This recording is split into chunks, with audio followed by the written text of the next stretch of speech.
5가지 마음가짐이 업장을 녹이고 말년에 복을 불러온다. 아무리 풍족한 노년이라도 마음이 병들어 있으면 그것은 지옥이요. 아무리 가진 것이 없어도 마음이 맑으면 그것이 곧 극락입니다. 수십 년이라는 긴 세월 동안 가족을 위해, 생계를 위해, 때로는 남에게 지지 않으려고 이를 악물며 달려오셨을 것입니다. 그러다 어느 날 문득 거울 앞에 서면 낯선 얼굴이 나를 바라보고 있습니다. 주름 깊어진 이마, 희끗해진 머리카락, 그리고 눈빛 속 어딘가에 서려 있는 피로감. 그것이 바로 말년이라는 계절이 찾아온 신호입니다. 많은 분들이 이 시기를 두려움으로 맞이합니다. 부처님께서는 법구경에서 이렇게 말씀하셨습니다. 마음이 모든 것의 근본이다. 마음에서 모든 것이 생겨나고 마음이 모든 것을 이룬다. 이 말씀의 뜻은 무엇입니까? 내 삶의 질은 내 재산이 아니라 내 마음의 방향이 결정한다는 것입니다. 말년의 업장을 녹이고 막혔던 복의 물꼬를 트는 5가지 마음가짐을 알려드리겠습니다. 특히 마지막 5번째는 많은 이들이 평생 놓치고 사는 결정적인 비책입니다. 지금부터 시작하겠습니다. 첫 번째 마음가짐, 시비를 가리는 마음을 내려놓으라. 여러분은 하루에 몇 번이나 저 사람이 틀렸다고 생각하십니까? 자식이 내 조언을 듣지 않을 때, 며느리가 예의 없이 굴 때, 이웃이 내 말을 오해했을 때, 우리는 반사적으로 내가 맞고 저 사람이 틀렸다는 판단을 내립니다.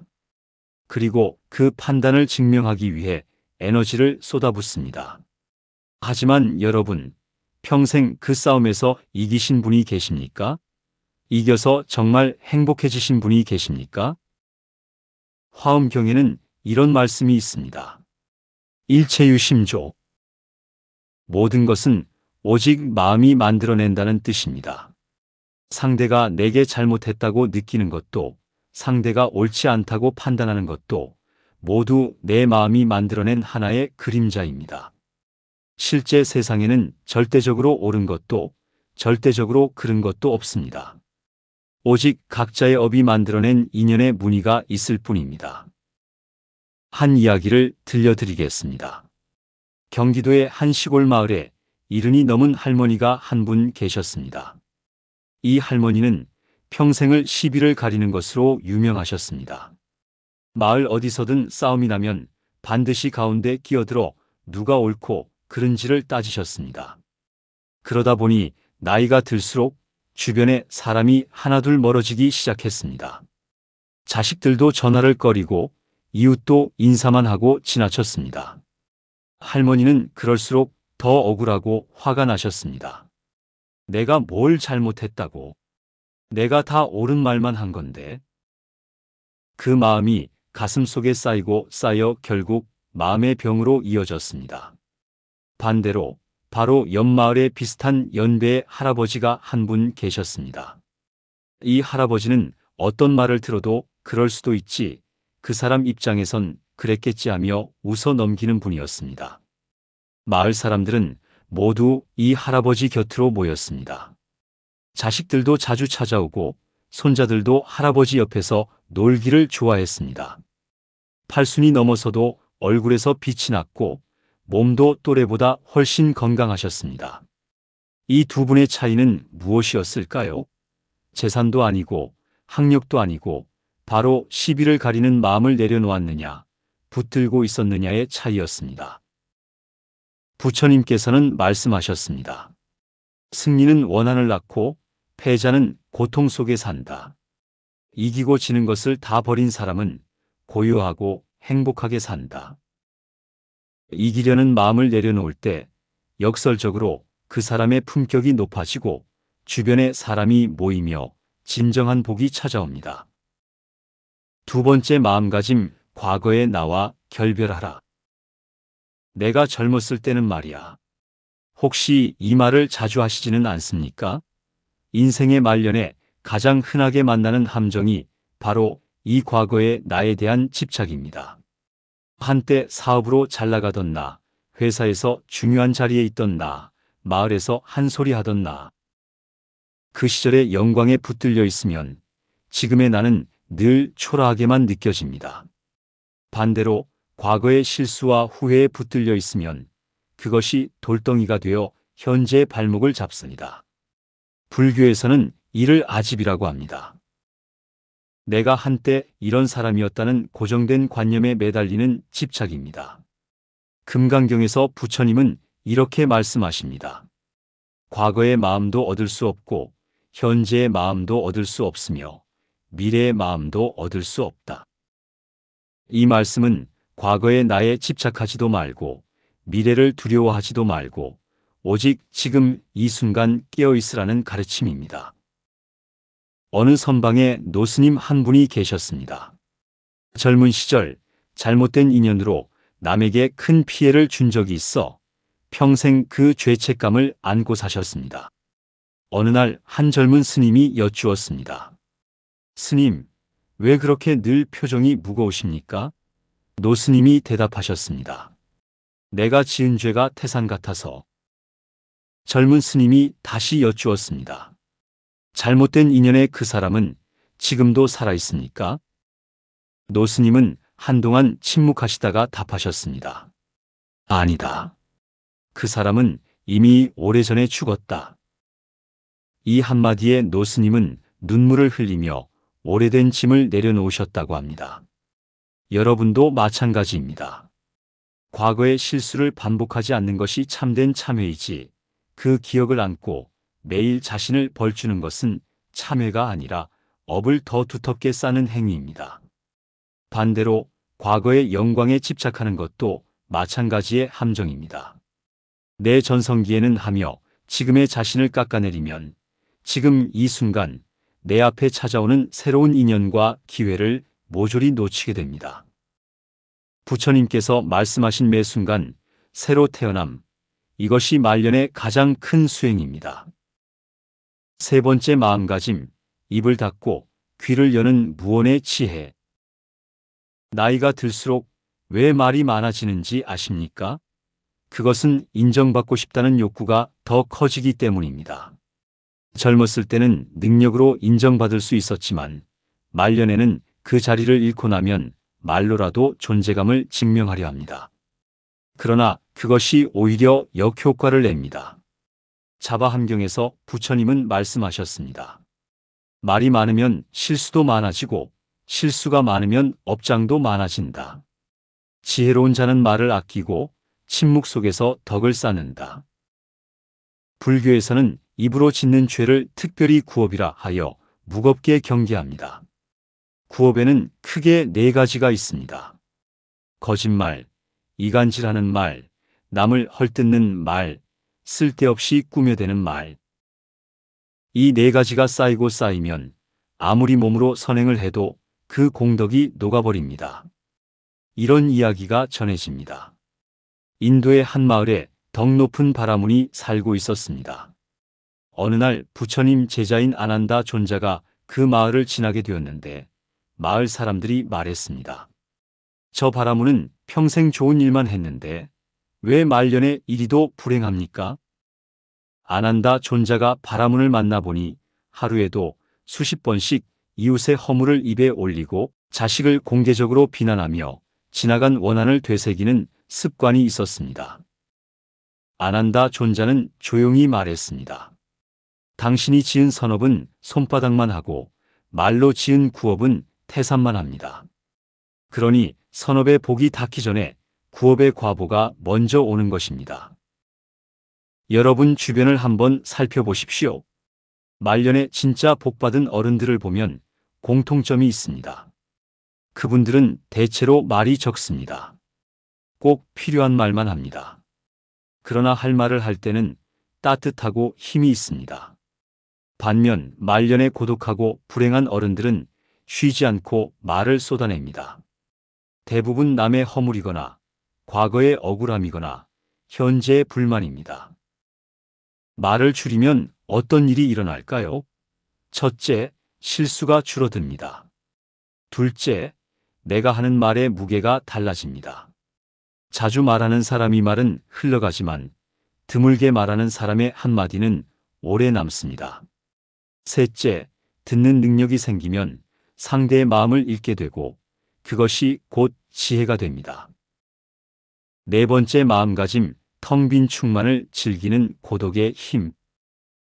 말년에 가장 흔하게 찾아오는 감정 중 하나가 바로 외로움입니다. 자식들은 각자의 삶에 바쁘고 오랜 친구들은 하나둘 곁을 떠납니다. 모임에 나가도 어딘가 어색하고 집에 돌아오면 텅 빈 방이 나를 맞습니다. 많은 어른들이 이 외로움을 견디지 못해 억지로 관계를 붙잡으려 합니다. 그러다 보면 오히려 자식에게 짐이 되고 원치 않는 모임에서 소외감을 더 깊이 느끼게 됩니다. 부처님께서는 수타니파타에서 말씀하셨습니다. 무소의 뿔처럼 혼자서 가라. 이 말씀은 고독을 강요하는 것이 아닙니다. 홀로 있음 속에서 진정한 자아를 발견하라는 가르침입니다. 누군가에게 의지해야만 행복할 수 있다고 생각하는 한, 그 사람은 영원히 행복의 주도권을 남에게 맡기고 사는 것입니다. 한 노보살님의 이야기를 들려드리겠습니다. 남편을 일찍 여의고 자식 셋을 홀로 키워내신 분이었습니다. 자식들이 모두 출가한 뒤 처음 몇 년간은 극심한 외로움으로 몸도 마음도 급격히 쇠약해지셨습니다. 그러던 어느 날 절에 다니다 스님께 이런 말씀을 들으셨습니다. 보살님, 혼자라고 생각하지 마십시오. 이 고요한 시간 속에 부처님이 보살님과 함께 계십니다. 이 침묵은 비어있는 것이 아니라 가득 차 있는 것입니다. 그 말 한마디가 이 보살님의 삶을 바꿨습니다. 그렇게 3년이 지나자 놀라운 일이 일어났습니다. 오히려 주변에 사람들이 모여들기 시작한 것입니다. 자식들이 더 자주 연락하고 절에서도 이 보살님을 찾는 이가 늘었습니다. 혼자 있는 게 두렵지 않아졌거든. 그것이 비결이었습니다. 스스로가 충만한 사람은 남에게 구걸하지 않습니다. 그리고 그 당당함과 평온함이 자연스럽게 귀인을 끌어당깁니다. 복은 간절히 원한다고 오는 것이 아니라 구할 필요가 없을 만큼 스스로 충만할 때 저절로 찾아오는 것입니다. 다섯 번째, 마음가짐, 무조건적인 감사의 파동이 결정적 비책입니다. 드디어 가장 중요한 마지막 마음가짐입니다. 오늘 이 영상에서 딱 하나만 기억하셔야 한다면 바로 이것입니다. 업장을 가장 빠르게 녹이는 용해제는 바로 감사입니다. 하지만 여기서 핵심을 놓치지 마십시오. 감사할 일이 생겨서 감사하는 것은 누구나 할 수 있습니다.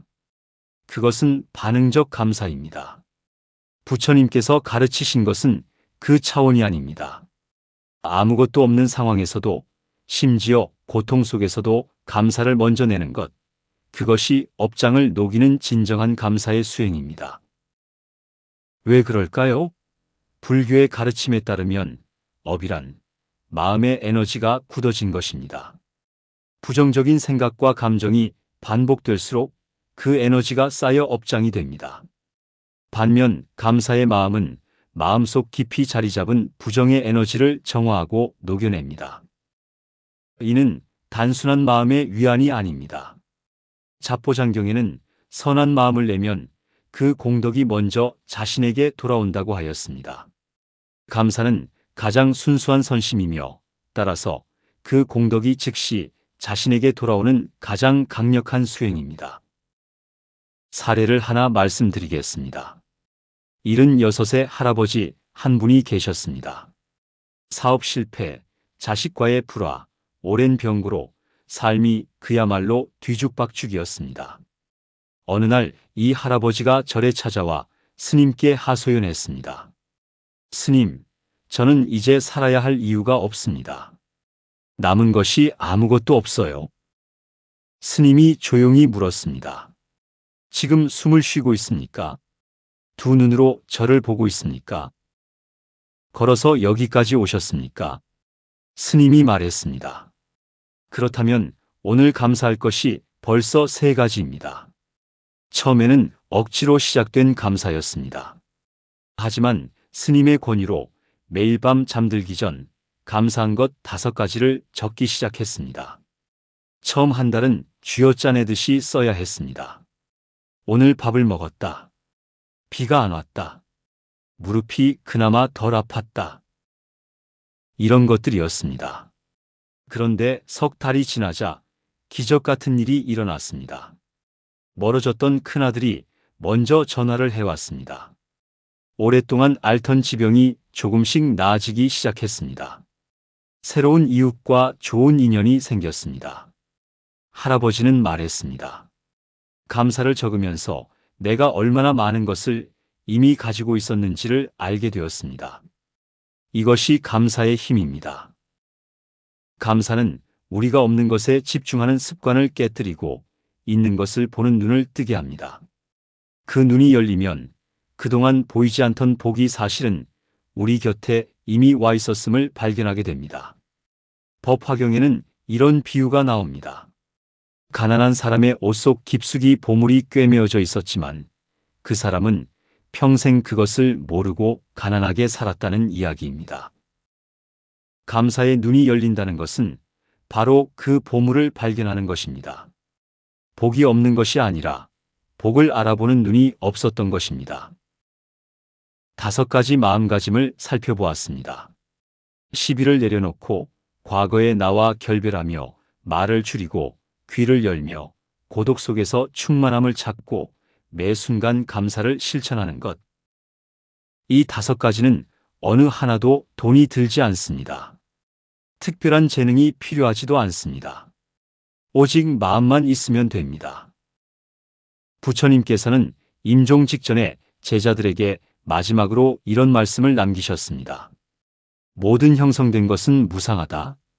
게으름 피우지 말고 정진하라. 이 말씀이 수천 년이 지난 오늘 우리에게도 그대로 유효합니다. 인생은 아직 끝나지 않았습니다. 오늘 이 순간부터 마음을 바꾸면 남은 날들은 반드시 달라집니다. 업장은 녹아내리고 그 빈자리에는 반드시 복이라는 꽃이 피어납니다. 여러분의 말년은 초라한 황혼이 아닙니다. 가장 깊이 익은 벼가 가장 낮게 고개를 숙이듯 오래 살아온 삶 속에는 그 자체로 경이로운 지혜와 복이 담겨 있습니다. 오늘 이 영상이 여러분의 마음속에 작은 씨앗 하나가 되기를 진심으로 바랍니다. 이 씨앗이 여러분의 말년에 크고 아름다운 나무로 자라나 그 그늘 아래에서 자식들과 손자들이 편안히 쉬게 되기를 빕니다. 이 내용이 좋으셨다면 구독과 좋아요로 보시의 공덕을 쌓아주십시오. 여러분의 평온하고 복된 말년을 위해 기도하겠습니다. 성불하십시오.